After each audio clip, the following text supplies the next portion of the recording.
마침내 지난 5월 29일 국회가 통과시킨 행정부의 시행령에 대한 국회의 통제권을 강한 사실상 강제적 수정 요구권을 가진 국회법 개정안에 대해서 오늘 대통령이 국무회의에서 정식으로 거부권을 행사했습니다.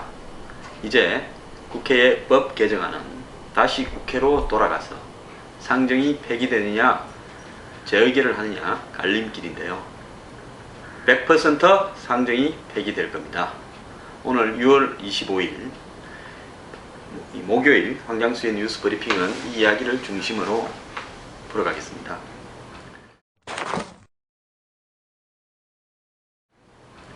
저는 지난 5월 29일 오후부터 당일 새벽에 통과되었던 국회법 개정안은 일상적인 국회의 법률 개정이 아니라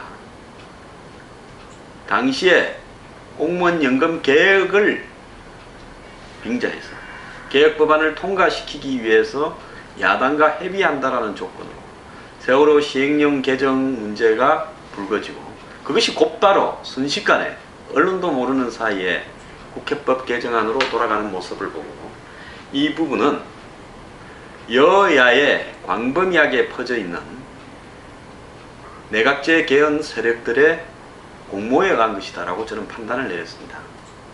특히 박근혜 대통령이 오스트리아식 분권적 개헌에 대해서 강력한 반대 입장을 피력하고 그리고 부패 척결에 나서자 성완종 리스트가 터지고 그 후속으로 대통령에 대한 국회의 통제, 행정부에 대한 국회의 통제를 강화하기 위한 이 법이 통과되었고 이 부분에 대해서 대통령이 거부권을 행사하지 않을 경우에 권력은 국회로 넘어갔다. 즉 국회가 행정부와 사법부의 위에 있다라는 부분으로 해석되면서 대통령은 완전히 레임덕으로 빠져들게 되어 있었습니다. 이 일이 있기 열흘 전쯤 메르스 확진자가 탄생하고 메르스에 대한 전면적인 공격이 대통령과 정부로 향해서 나오고 있는 와중에서 국회가 이 법을 통과시켰다. 그때까지 일반 국민 중에 단 한 명이라도 국회법 개정안이 즉 대통령령이나 총리령, 장관령에 대해서 국회가 통제를 강화해야 되는 법률이 반드시 필요하다라고 이해하는 국민이 있었습니까? 없었는데요. 느닷없이 메르스 와중에 공무원 연금 개혁법안 합의를 빙자하면서 국회법 개정안이 새벽에 느닷없이 211명이나 되는 국회의원의 동의로 이루어져 버렸다는 겁니다. 그래서 저는 이것을 의회에 의한 쿠데타라고 규정하고 이 목적은 결국 개헌 추구 세력들이 대통령의 레임덕을 초래하기 위해서 공모한 그런 일종의 폭거다라고 규정하고 그날 오후부터 청와대 앞에서 1인 시위를 나섰습니다. 일주일에 일요일 한 번을 제외하고는 한 번도 빠짐없이 23일 동안 청와대 앞에서 1인 시위를 했습니다. 35도 4도의 무더위 속에서 1인 시위를 하면서 몸도 지쳤고 마음도 지쳤지만은 저는 대한민국의 상권 분립과 대통령의 권한을 국회가 임의로 뒤집는 이러한 도발적인 업무에 대해서는 반드시 응징을 해야 된다는 차원에서 거부권이 행사되어야 된다고 주장을 했습니다. 초반에는 박 대통령을 지지하는 정부의 핵심에 있는 사람들조차도 거부권에 대해서 저보고 말리는 전화도 했습니다. 저는 처음부터 단 한 번도 구태함이 없이 대통령 거부권 행사야말로 이런 여야 국회 내의 음모 세력들을 진압하기 위한 가장 좋은 방법이다라고 생각을 했습니다.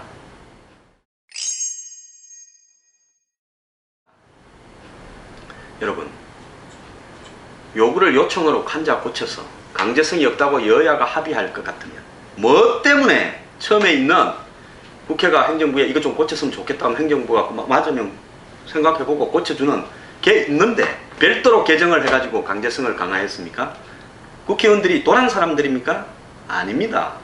왜 이걸 하는가 전부 다 알고 있었고요. 이것을 밀어붙인 여야 지도부는 이것을 밀어붙이면 박 대통령이 국회의원 211명이 찬성해버리면 거부권을 행사하지 못할 것이다. 특히 저는 메르스에 대한 음모에 대해서 오늘 좀 주장하려고 합니다. 자, 메르스 위기를 굉장히 과잉되게 많은 언론들이 몰아붙였습니다. 하루 종일 방송에서 메르스 정부에 대한 미숙한 대처를 떠들었습니다. 자, 메르스가 이렇게 창궐하는 와중에 정부는 초기 대응에 실패하고 여러가지 메르스 확산에 대한 책임이 있는데 대통령이 나서서 거부권을 행사한다면서 정쟁을 주도하고 있느냐. 자, 대통령이 그래서 14일부터 19일까지 가게 돼 있는 미국 방문도 못 갔습니다. 국회의장은 대통령을 생각하는 척하면서 자구수정을 한다는 핑계로 열흘이나 껐습니다. 메르스는 그 사이에 더욱더 확산되어 갔습니다. 이런 와중에 25일 대통령이 거부권을 행사한다니까 또 메르스가 가라앉지 않고 더욱더 확산된다는 논리로 대통령이 과연 거부권을 행사해서 되겠느냐라고 버텨냈습니다. 자, 메르스요. 한 달 동안에 20명 남짓한 분들이 돌아가셨습니다.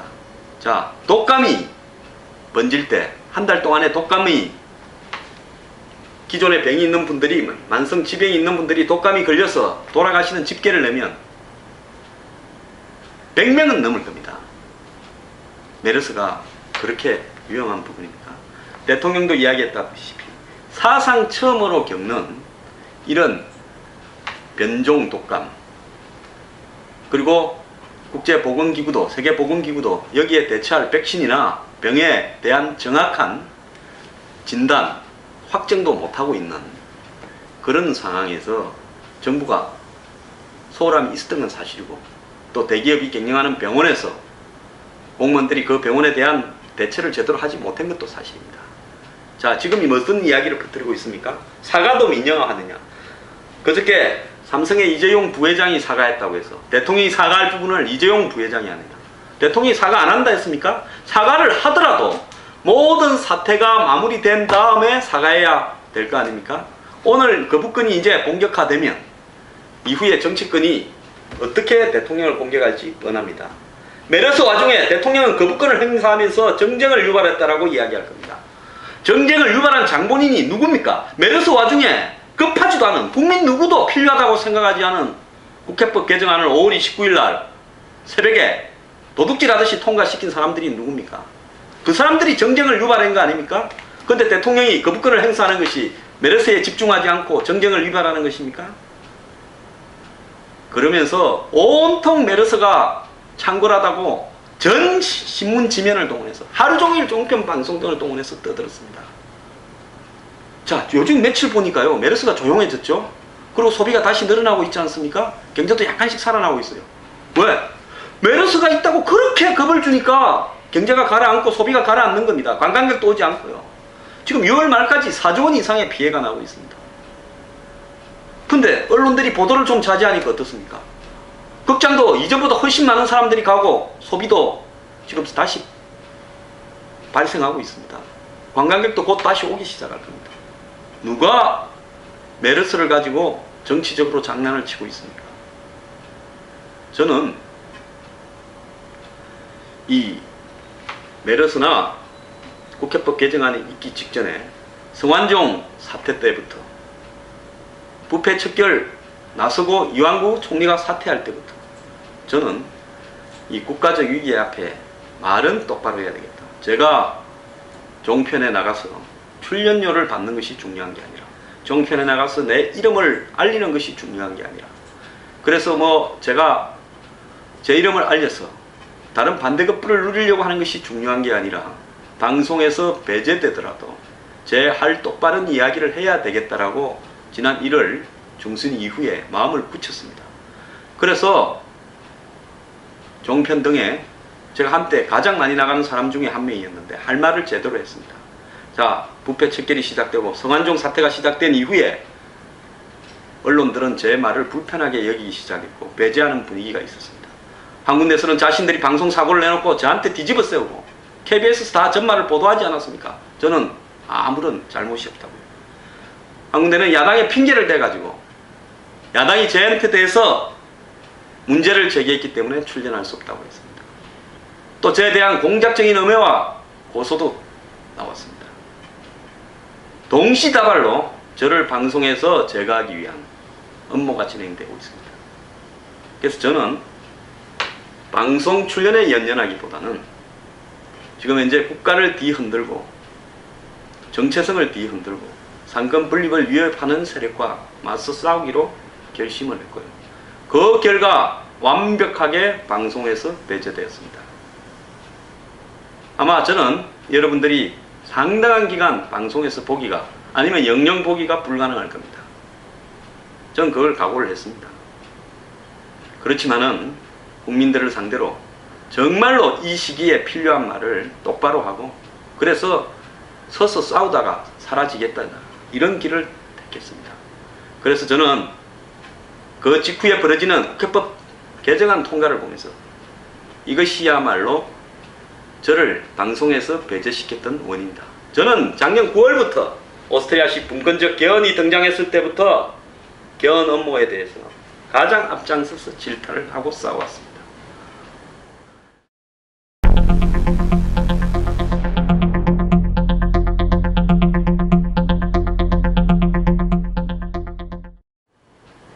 국회법 개정안에 대해서 제가 이것이야말로 박근혜 정부를 마비시키고 상권 분립을 위협하며 국민의 권한을 통제하려는 국회의 업무가 시작되었다라고 판단하고 저는 23일간 청와대 앞에서 외로운 투쟁을 했습니다. 투쟁을 하는 도중에 수많은 방해에도 시달렸습니다. 정말 많은 회의도 왔고 그만두고 싶은 마음도 꿀떡 같았습니다만 반드시 거부권을 대통령에게 건의하고 대통령이 행사하는 모습을 보고 그만두겠다고 작정을 했습니다. 오늘 이제 거부권이 발령이 되고 나면 또 다른 정쟁을 시작으로 갈 겁니다. 지금 박근혜 정부를 흔들려고 하는 세력, 정통적인 70년의 대한민국의 정통성을 위협하려고 하는 세력들은 지금 대통령의 레임덕을 조속히 유도해서 메르스도 대통령의 레임덕을 유도하고 거부권을 행사하지 못하도록 하는 일종의 중요한 음해와 방해 공작의 대상으로 이용되고 있고 과다되게 공포가 극대화되게 홍보되고 있는 겁니다. 그래서 아마 대통령의 메르스에 대한 사과, 대통령이 정쟁을 주도하는 모습, 과거에 대통령이 국회의원일 때는 국회법 개정안과 같은 내용에 대해서 찬성했다. 근데 지금은 왜 반대하느냐? 부터 시작해서 온갖 공격이 시작될 겁니다. 이제부터 시작입니다. 저는 박근혜 정부가 기왕에 거부권을 행사했으면 이 거부권을 행사하도록 만든 책임이 있는 여당의 지도부에 대해서도 반드시 책임을 물어야 된다고 생각합니다. 그리고 박근혜 정부는 남은 임기 반 동안에 대한민국의 정통성과 더 나아가서 박근혜 정부의 부패 척결과 개혁을 지지하는 국민들을 등에 업고 정면적인 투쟁을 벌여야 된다고 생각합니다. 여태까지처럼 뭘 하려 그러면 한 건씩 터뜨리면서 엄해와 방해 공작에 시달리게 되면 이 정권은 아무것도 하지 못하고 공작적인 데 시달리다가 임기가 끝나버릴 겁니다. 이제 박근혜 대통령은, 박근혜 정부는 역사에 남는 정부가 되느냐, 안 그러면 반대 세력에 시달리다가 무력화되어버린 있으나 마나한 정부가 되느냐는 기로에 서 있습니다. 오늘부터 새로운 전쟁이 시작되었습니다.